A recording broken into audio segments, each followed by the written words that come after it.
So this is the second video in a series of videos that is going over Tom King's Batman run. We're analysing this bad boy piece by piece, so if you've not checked out that first video, make sure to do that before watching this one. Or don't, it's really up to you. But yeah, before we delve into the war of jokes and riddles, let's talk about this annual. So this is a short story titled Good Boy, from Batman Annual 1, which acts as an origin story for Ace the Bat Hound, who is of course a dog if you don't know. And in this story, Ace is one of Joker's dogs who he abandoned and left in a ditch. Then Alfred adopts Ace before he is put down and is then trained by Alfred. Now what I love about this short little story is that it is a great way to bring Ace into the Bat family, and this new origin plays into the idea that the Bat family can help those heal from past traumas, much like Bruce and the Robins did. Bruce initially believes the dog can't be trained due to the Joker's treatment, but eventually Bruce learns to love the boy, and it is very sweet. I would love to see something like this adapted into the films, maybe in a Matt Reeves film or DCEU, either would be cool. But anyways, it's a short little story, definitely worth a read. And now let's get into the big arc, the War of Jokes and Riddles.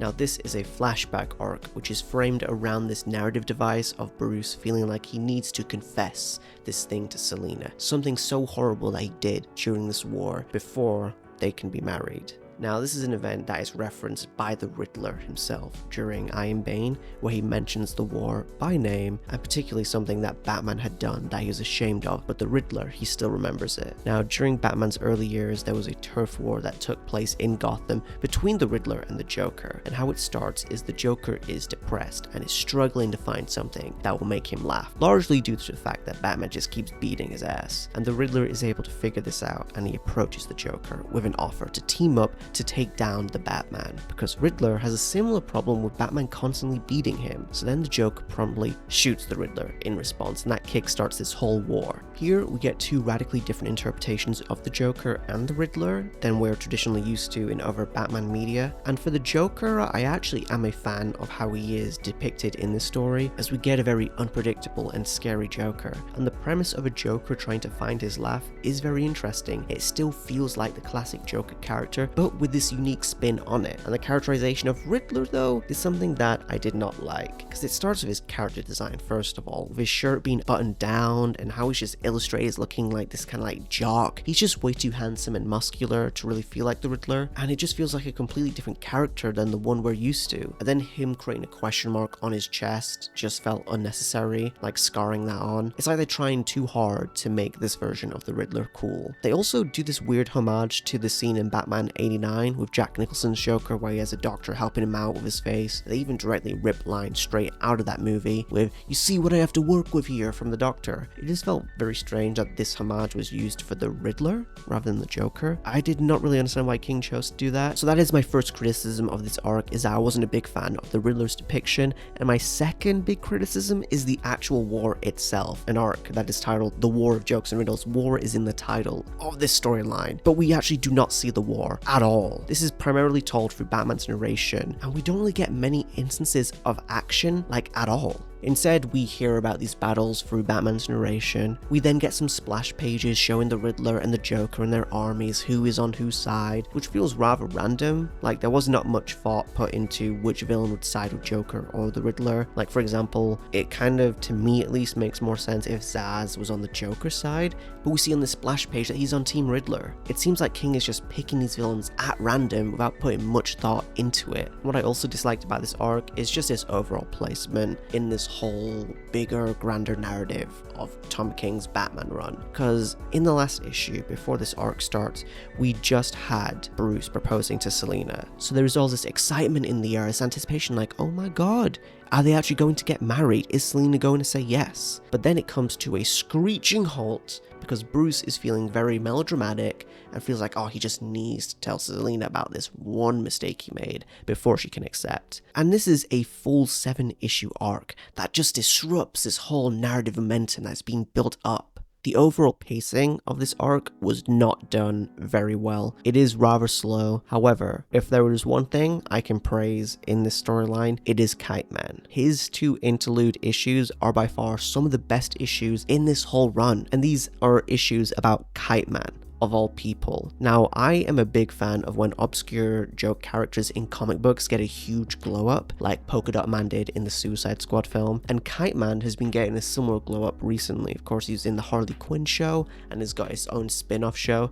Kind of nuts, and Kite Man is someone who pops up quite a few times in this run, primarily as a joke character at first, like in the Brave and the Mold issue where he's just innocently flying around yelling, "Kite Man!" And before we see, Gotham stops him robbing a party, and then he's also briefly shown in Arkham Asylum during the I Am Suicide arc, when Batman walks past an aisle of inmates. But then this prequel storyline, titled The Ballad of Kite Man, explores his origin story, and we discover that he is a divorced dad and an alcoholic who studied wind in school, and Batman uses him as a way to get close to the Joker, as he instructs him to get his phone number in order to set up a meeting that Batman will then crash. But then Riddler gets involved and kidnaps Charlie Brown. That's his real name, by the way, is Charlie Brown. So then Batman, Joker, and the Riddler end up at this meeting and turns into a whole war zone. And we also find out that the Riddler had poisoned Kite Man's son with the rope on the kite, giving Charlie a tragic backstory, with the reveal that the catchphrase, "Kite Man, hell yeah," came from his son's reaction to his first time flying a kite. That is very sad.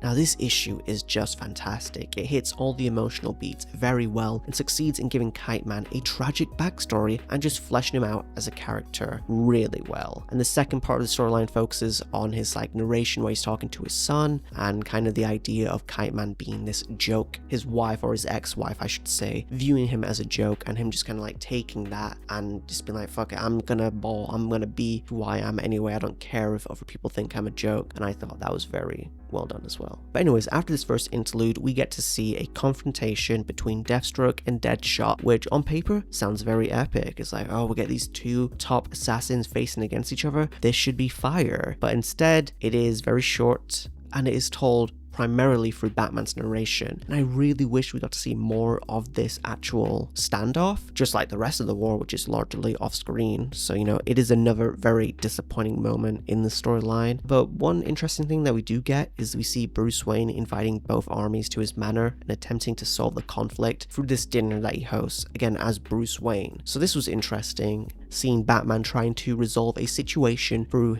being Bruce Wayne rather than being Batman. However, what I really did not like is how you have so many villains here, but they all feel like they're there just as props and not actual characters. We have Two-Face, Penguin, Killer Croc all involved in this war, and yet they feel like they're just there for window dressing. Rather than adding anything substantive to the narrative, they're just there to stand in the background of the scene. And this paired alongside the fact that, as I mentioned, we don't even know how most of these villains pick their side. Just like in the splash pages, okay, why is Zaz on, Team Riddler? Wouldn't he be rather on Team Joker? Again, there's so much missed potential of this storyline. We could have had so many unique interactions between characters. Perhaps Riddler is struggling to keep his fellow allies loyal and in line. They all have their own egos and they're not a good team. But instead, they all just act as super loyal henchmen, which is kind of boring. This is honestly a very mediocre storyline that is carried heavily by two fantastic Kite Man issues. I will say the art is of course well done. I've talked about Mikel Hannon's work on the last video. I know some people feel split on it. I've heard people talk about how this art kind of looks like CGI animated art, or like graphics to a Telltale game, or like some cell shading, but personally I really like it. And this panel of Batman and a few of his rogues gliding on kites just goes pretty hard. Anyways, the conclusion to this arc is something I really did not care for. We get this twist where it turns out Riddler's actual motivation for starting this war was to make the Joker laugh. Not to kill Batman, but to make the Joker laugh. And everything that went down, including his betrayal by Kite Man and Batman, was according to his plan. And I always hate this trope in storytelling, where a character is seemingly able to predict everything to an insane degree, including himself being defeated. I also just don't get why Riddler cares so much about making Joker laugh. It also turns out that Batman's shameful secret is that he impulsively acted and tried to kill the Riddler, but then the Joker got in the way, and we finally get the Joker laughing. This was a little underwhelming because they really build up this reveal as being a huge thing and tease the hell out of it. But I feel like we've already seen Batman in this position before, like when he tried to kill the Joker in Hush. Also, it is clear that this is a very impulsive decision, as we see Batman immediately regret this action after stabbing Joker's hand. Also, this is pretty early in Batman's career, and it is a bit weird that this is the one thing Batman can't get over himself doing. Like, there has to be plenty of other instances when Batman has wanted to kill someone but didn't. The overall pacing of this arc, as I've mentioned, is pretty slow, and it just dragged on for way too long for my liking. But anyways, the good news is that after this, Selena says that she doesn't really care about this and finally says yes to Bruce's marriage proposal. So nice one. We then get a free issue arc titled The Rules of Engagement, which I really adore, mostly because of the gorgeous artwork by Joelle Jones. There is so many great artists on King's Run, and the artwork here is stellar, 10 out of 10. I also like how Batman looks here. It very much is a homage to the Nightmare Batman look in BVS, which is a neat look, even though I don't like that movie very much. Batman and Catwoman, you get more of their exchanges of being like, bat, cat. And at first it was a little cute, but it gets done so many times that it just borders on parody. But what I do like about the storyline is that it is a much needed tonal shift after the War of Jokes and Riddles, which was so dour and so depressing. This is definitely more lighthearted, although a horse does get shot at the start of this issue, so that is kind of sad. But aside from that, this is a nice palate cleanser to get something that's more akin to a swashbuckling globe-trotting adventure. And we get these nice wholesome moments with the Bat family sprinkled in and just them interacting with each other, which I wish there was more of this stuff in the main run, as the Bat family feels like it's often neglected in this run. So it's nice to get a brief focus on Damian and his relationship with Dick, and then his reaction to finding out Bruce is marrying Selena, and he's about to meet his mother Talia. So it turns out Bruce is breaking international laws that forbid him from entering these lands, and at first we don't really know why. We're kind of led to believe has something to do with maybe just like telling Talia he's getting married, which seems a bit much, but no, it actually turns out it is to find Holly Robinson, who has committed 237 murders that Selena has taken the fall for. We then get this fight scene between Catwoman and Talia where they duel with swords, which, although it is cool, it is a little implausible that Selena is able to carry herself this well in a sword fight against Talia. And this is then intercut with Damian and Dick waiting outside for Selena and Bruce, and they talk about why Bruce did not tell him about his engagement to Selena, and Dick explains that Bruce is simply not happy, and he felt like asking for happiness would be a selfish thing to do, hence why he never told them about the engagement. Ultimately, Selena bests Talia in a sword fight because of plot armor, and also ask Holly to clear her name so that she can get married to Bruce. And then Bruce and Selena emerge and walk off with Dick and Damian. We then get a 2-issue storyline that is top tier. It is a world's finest team up where Batman and Superman go on a double date. The writing here is honestly great. We find out that Bruce and Clark have been avoiding each other ever since Bruce got engaged, and the way their friendship is written here and how they talk about each other to their partners feels that both parties feel a little hurt, with Clark expecting Bruce to call him, which he never does, leading him to think they're just not that close, and Bruce expecting Clark, on the other hand, to congratulate him. So they both try to write it off, their feelings, with Superman stating that Batman doesn't need friends because he's a loner, and Batman stating that Clark does not need him as he feels insignificant to Superman. But obviously they are both hurt here, and the similarity in their feelings is made very clear through how the panels will mirror each other. And we get some really good dialogue here, just these pages of Clark and Bruce just preparing to meet up, although they don't know they're about to meet up. Honestly, they kind of so deeply understand each other, but also misunderstand each other. Them discussing the tragedies that befell one another and their feelings of isolation. It is kind of beautiful. And then we get them both meeting each other because they both happen to be investigating the same case, so it's like a coincidence that they bump into each other, and it's a bit awkward but a bit cute. And then we get the double date in the next issue. And this is where I should really talk about Clayman, because he does a fantastic job on the artwork here with these 2 issues. There really isn't any action in these, but it's still so gorgeous and compelling to look at. Just these pages of characters talking and having conversations and looking beautiful. Like, I love these more slower, character-driven storylines that we can just soak in the atmosphere. It is so good. And this is easily one of my favorite issues in this whole run. And the moment where they swap costumes is also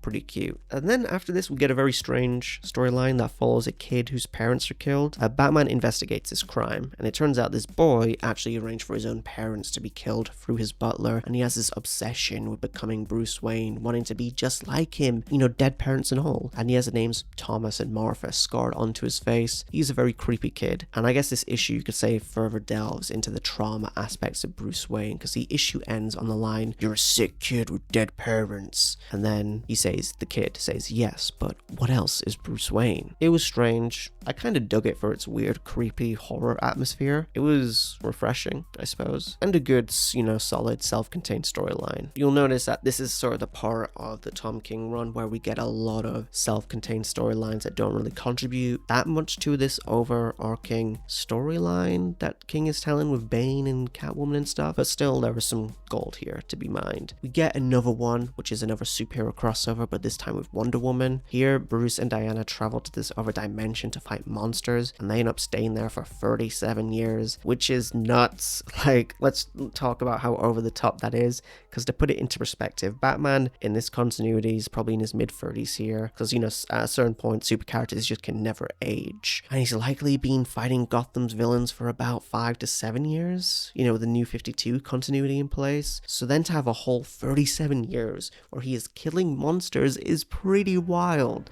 Like, he wouldn't have interacted with his Bat family or any villains like the Joker in that 37 year time span is crazy. And now Batman spent more years fighting demons with Wonder Woman than he's been alive. And we get a moment where Bruce and Diana almost kiss, but they don't, which is of course to show that Bruce resisted the temptation to cheat on Catwoman. But also, 37 years is a long time. Like, he's been with Wonder Woman for 37 years. That's longer than he's known Catwoman, realistically speaking. I don't think you needed them to be stranded here for 37 years to make that point that Batman wouldn't cheat on Catwoman, he'd resist that temptation. That could have worked with maybe 5 years or even 6 months, I don't know. But they want to make it dramatic, let's make it 37 years, whatever. It's definitely a storyline that requires a suspension of disbelief, but all in all, it is a fun storyline for what it is. This is then followed up by the short arc titled Everyone Loves Ivy, where Poison Ivy manages to take control of everybody, including superheroes like Superman and Flash, basically the whole Justice League. She has mind-controlled everyone, so the stakes are at an all-time high. And a neat thing that I like in the art here by Mikkel Henning is how the panel layout will sometimes have vines replacing the panel borders, which has been done before whenever we see Poison Ivy showing up in other stories in this run, like the War of Jokes and Riddles. And it is a very trippy effect that I like. Also, this panel where Bruce tries to punch a mind-controlled Alfred and then Ivy gets Flash to run in and take the punch is kind of funny, but also kind of weird that Bruce would want to punch Alfred. Like, I get that he's mind-controlled, but this seemed a bit out of character. We also get some good double-page spreads here. Like, I love this one of Ivy sitting on her plant throne looking all majestic, and you have all these plants around and stuff, and it's just all so detailed, as Henning's work often is. So Ivy in this arc is the ruler of the world, and we get an insane moment later on when she uses Superman to punch Batman because she is mad, and is then surprised when that punch kills Batman. Like, honestly, I feel like his skull should be in pieces, but it doesn't matter because Ivy brings him back to life just a moment later. So some criticisms I have with this story is that it is never ever explained how Poison Ivy's power levels have gotten so insanely high that she manages to become the world leader and mind control everyone, including the Justice League. There is a point as well when Ivy gets knocked out and the characters talk about how there is a threat of like planes crashing and stuff due to people being mind controlled no longer and then having their actions dictated by Ivy, which is insane if you think about it, because there are like over 7 billion people on the world, and if you're telling me Ivy is instructing each one of these people on like what to do, like driving cars, cooking, doing laundry, whatever, like she's able to control about like over 7 billion people of their day-to-day actions. It is an insane amount of power. That's like god tier right there. And Poison Ivy's never been shown to be capable of doing anything like this in the past, so it is a bit silly that they suddenly introduced this without no explanation. Oh, and in the last video I mentioned how we saw Bruce eat a burger with a knife and fork, but here we see him just eating a burger normally. What the hell is this inconsistency? 1 out of 10.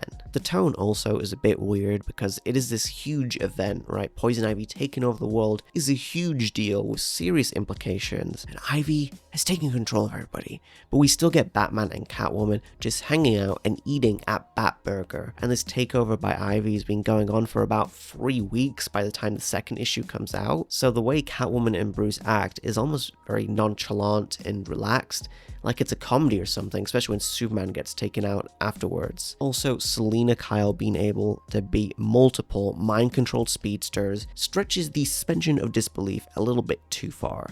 Like, I get when these superpowered characters are mind-controlled, you can say, oh, they aren't at their best power level or whatever. Like we see Batman being able to easily take care of Superman due to Ivy perhaps not having a full grasp on Superman's skills and, having that Superman intelligence. It's not like it's the same character, it's a mind-controlled version of them.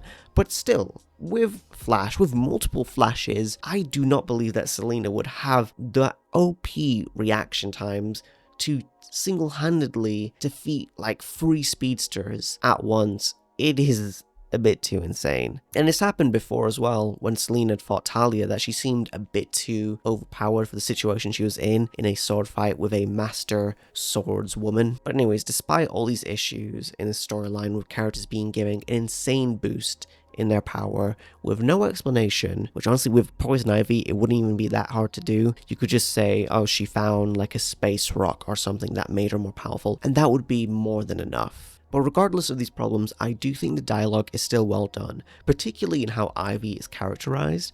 I like the angle that the reason she is doing this is to make the world a better place in her eyes. By controlling everyone, it means there are no wars, no crimes, and it is practically a utopia under her rule. But of course, no one has any free will, and I find that moral dilemma of whether or not it is better for the world to be like this if people have their free will or not an interesting one. And this is all stemming, like the motivation of Ivy doing this is all stems from her guilt from killing 5 men during the War of Jokes and Riddles, which, I'll be honest, is a little strange because this is Poison Ivy we're talking about, and Ivy would have killed a dozen of people at this point, right? But Tom King acts like only his stories are canon, so Ivy only acknowledges the events of the story that King had written before, but not the ones that many other writers have done, where Poison Ivy is depicted as a straight up villain and has killed so many people in Batman history. So this is a little strange that she'd be this guilty about only killing 5 people during this specific event and not any other storylines are mentioned. Now, going back to the idea on whether it is right if people are forced to do the good thing or if just mind control is straight up bad. Now, obviously Batman falls into the notion that people shouldn't be mind controlled to be good people. They should be given that free will, that choice. And I'm sure you could probably compare this to some real life issues in terms of, like, I don't know, government control,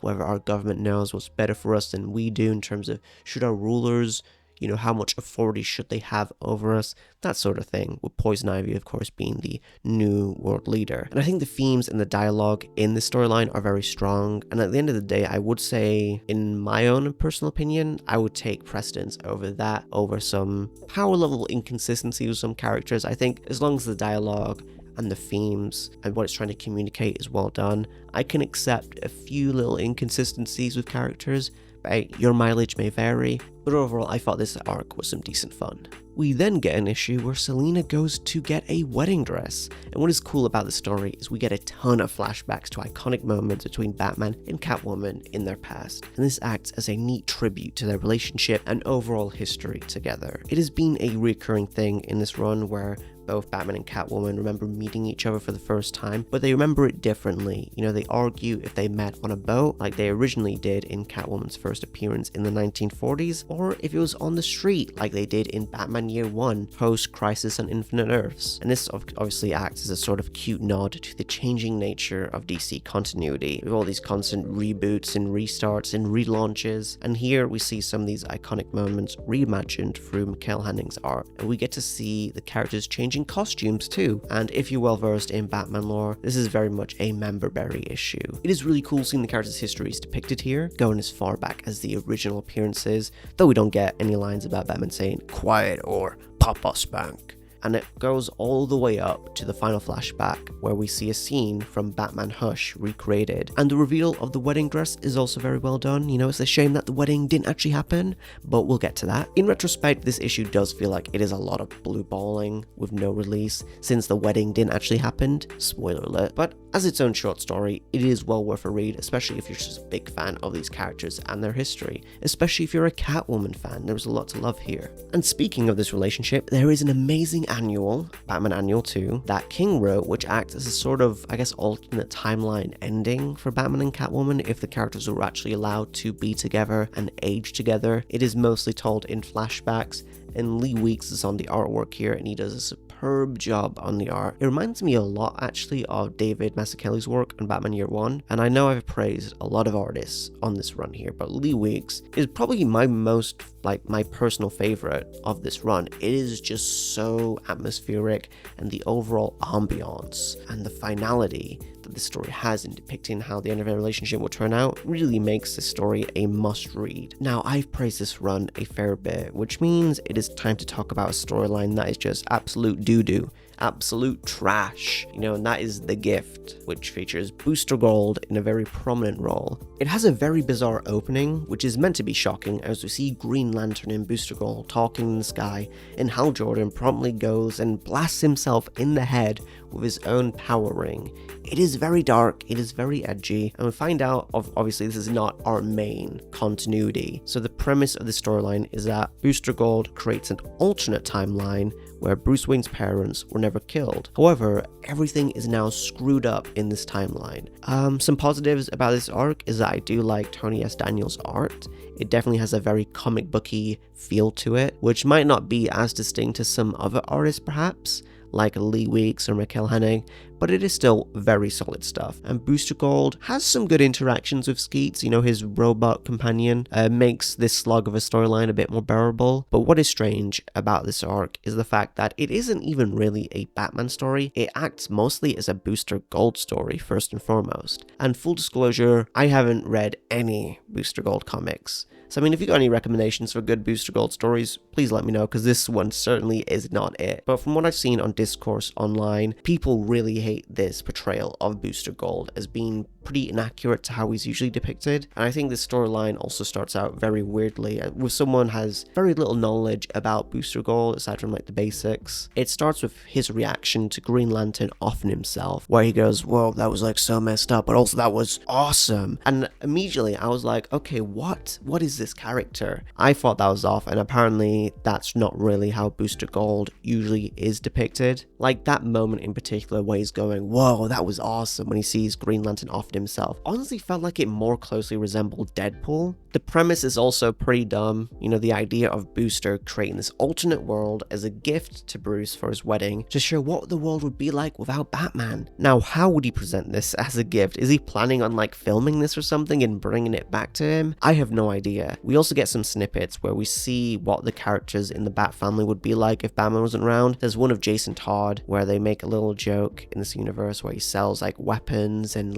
specifically we see a Joker member or something trying to steal car tires, and he gets zapped and shot, and obviously that's a very tongue-in-cheek joke to the Jason Todd in the main timeline. And then we see Duke Thomas, who is rendered with the Joker disease, essentially what happened with his parents in the main continuity, but now it's happened to him, so it's the reverse. And we see Bruce Wayne has his parents, but he's also rather selfish, and he decides, he likes having his parents be alive, even if this world is in ruins, even if it is a hellscape. He's like, nah, I want my parents to still be alive. I'm not having my parents be killed so I can be Batman and the world can be better. One neat thing that I do like in this arc is that we do get a glimpse of a very cool Catwoman costume that is clearly homaging Michelle Pfeiffer's look in Batman Returns. And also Catwoman only says meow in the storyline, because I guess she is just super insane in this universe. And then Bruce Wayne looks like the Punisher after his parents get killed, yada yada yada. Booster Gold kind of goes crazy from being in this timeline for so long. Honestly, I do not have too much to say about this. This is an alternate timeline sort of storyline, so a problem I have with that is that at the end of the day, that the things that happen in this story don't really matter all that much, because it's all going to get reversed at the end, so nothing that happens is of consequence. It very much feels like 3 issues of filler. So I struggled to get invested in a story like that. It really felt like they were padding this out until they could hit issue 50, with that being the big wedding issue, or should I say non-wedding. Before that though, we have this one issue, or 2 issues actually, titled Best Man, where it turns out the Joker is aware Batman is getting married, and he is super pissed asked because he wasn't invited. He didn't get his invitation to this wedding, which doesn't really make sense as we'll find out later on. But yeah, he has some hostages in a cathedral to lure Batman's attention to him. And I'll say that the atmosphere is very well done. It is very gothic. I mean, you obviously can't go wrong with Batman in a gothic looking cathedral. It will always look awesome. The setting is cool. It fits the Batman character very well. However, the storyline itself is kind of mid. I really dislike this moment where Joker has a hostage and then just shoots them right in front of Batman whilst he stands there and does nothing. By the life of me, I do not know why King chose to do this. As one, it makes Batman look incompetent as a superhero. And I get that superheroes can fail, and when done right, that can be very effective. I like when there was the storyline Batman Venom, the start of that by Dennis O'Neil, where Batman failed to save a little girl from drowning, and you can see it clearly affected him as a character, and that was good. But this is a standard gun-to-head hostage situation, which we know Batman is capable of handling at this point in his career. And to add to that, Batman just kind of continues to stand there for a little bit as Joker kind of yaps before punching him. Then eventually Joker decides to take himself hostage and puts a gun to his head, saying he will shoot himself if Batman comes any closer. It just seems like Batman really isn't bothered at all when the hostage dies, which I take issue with, as again, he just stands there, he still has that same mean looking growl looking at the Joker, and it's just, there's no reaction there. And I'll be honest, it is frankly just depressing, you know? You want to see your superheroes save people, and here it was just a very dark moment and felt like, oh, it kind of just happened for the sake of it without really adding much to the story, so I do take a lot of issue with this. However, I do want to say some good things about this storyline, which I do like, is that I think the Joker is written well here. Before, we got a very different depiction of the Joker in this run, who was very depressed in the War of Jokes and Riddles, but here we get a version that's more akin to the Joker that we all love and know. His dialogue is pretty funny, in a very messed up way, of course, like when he talks about his thought process and how to attract Batman's attention, and then he sells on the idea of, oh yeah, I should shoot up a church full of people, which he was already doing. So now he needs to find another church full of hostages, which is funny in that messed up way. And though I really dislike that Batman is rendered incompetent by not saving the hostage, I do like Joker's reaction to shooting the hostage because his gun, as he says it, went off by mistake. And that does feel very in line with Joker as a character, and realizing that Batman will beat him up now that he has no hostage, and then, you know, him deciding to take himself as hostage. It is amusing to read that. So even though I do like how the Joker is written here, I'm not a big fan of Batman's depiction, and it's not just because he fails to save the hostage, but also because he doesn't speak a single goddamn word until the end of this, which just makes this whole interaction feel very unnatural. Like, obviously you don't need Batman to be super talkative, but at least have him say something. You know, I get what they're trying to do, but I just didn't buy that Batman will just remain absolutely silent until the end of this issue. But hey, maybe that's nitpicking. I will say what I do like about this issue is that I admire how simple it is. You know, it is just Batman and the Joker duking it out in a cathedral looking church, which is refreshing after the clusterfuck that was the last storyline. So all in all, I think this is a fine issue, but it's nothing to go crazy over. And after this, Catwoman shows up to rescue Batman, and we get the Joker shooting Selina in the stomach, and then Selina slits the Joker's throat in a very lethal move. But anyways, these two characters talk as if they are friends, and we get some really random dialogue, which I am not a fan of, like when they start talking about the Penguin and why he has an umbrella. And King does this a few times,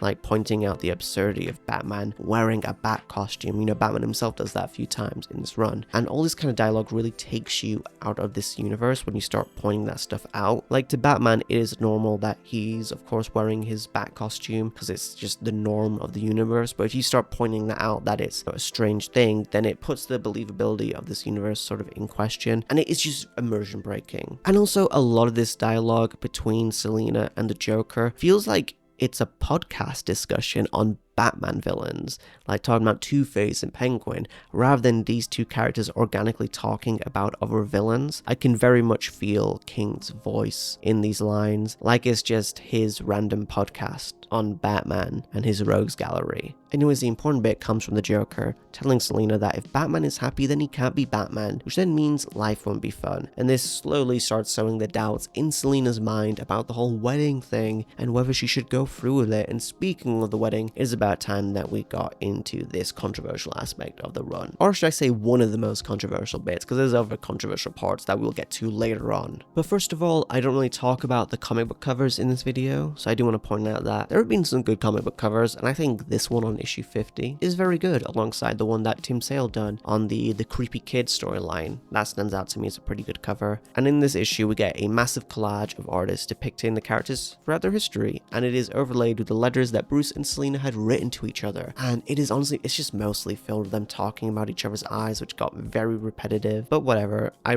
kind of like how unconventional this issue is. It's good at showcasing the artist's talents, and it does amp you up as well. You know, you're getting excited for this wedding. You know, it's like telling us, okay, this is the moment that we've all been waiting for the history of these two characters being together. Before we get to that ending though, we find out that Bruce plans on using a drunk judge to oversee their wedding, which is dumb on so many levels because it raises a lot of questions. Because it's not like having a judge drunk enough to forget would do anything, because at the end of the day, it is not a legal marriage, as both parties are vigilantes not using their real names. But whatever, it seems pointless to do this or even have a witness to this non-legal wedding, as Bruce asks Alfred to be his witness, but not his best man?